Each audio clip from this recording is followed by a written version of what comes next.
Vinayak లోహాని 1978 April 12న మధ్యప్రదేశ్లోని భోపాల్లో జన్మించాడు. అతని విద్యాభ్యాసం మొత్తం ఈ నగరంలోనే జరిగింది.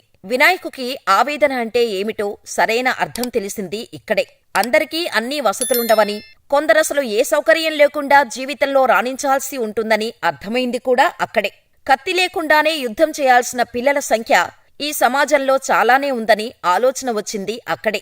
వినాయక్ తాను ఖరగ్పూర్ ఐఐటిలో బీటెక్ చేస్తున్నప్పుడు కూడా మనస్సు నిండా ఇవే ఆలోచనలు. అదే సమయంలో ఐఐఎం కోల్కతాలో ఎంబీఏ చదువుతున్నప్పుడు కూడా ఆయనలో ఇవే భావాలు కలిగేవి. తనలోని ఆలోచనలకు వివేకానంద సూక్తులు తోడయ్యేవి. అలా చదువుతుండగానే 3 పిల్లలను చేరదీసి వారిని ఒక అద్దె ఇంట్లో ఉంచి బాగోగులు చూడటం ప్రారంభించాడు వినాయక్. ఒకరిద్దరిని చేరదీయటంతోనే తన పని అయిపోలేదని తెలుసుకున్నాడు. కాని అప్పటికీ వినాయక్ దగ్గర అంత ఆర్థిక బలం లేదు. అయినా సరే ఏదో చెయ్యాలనే ఉద్దేశంతో 15 మంది పిల్లలతో 2003లో పరివార్ ఆశ్రమ్ స్థాపించాడు.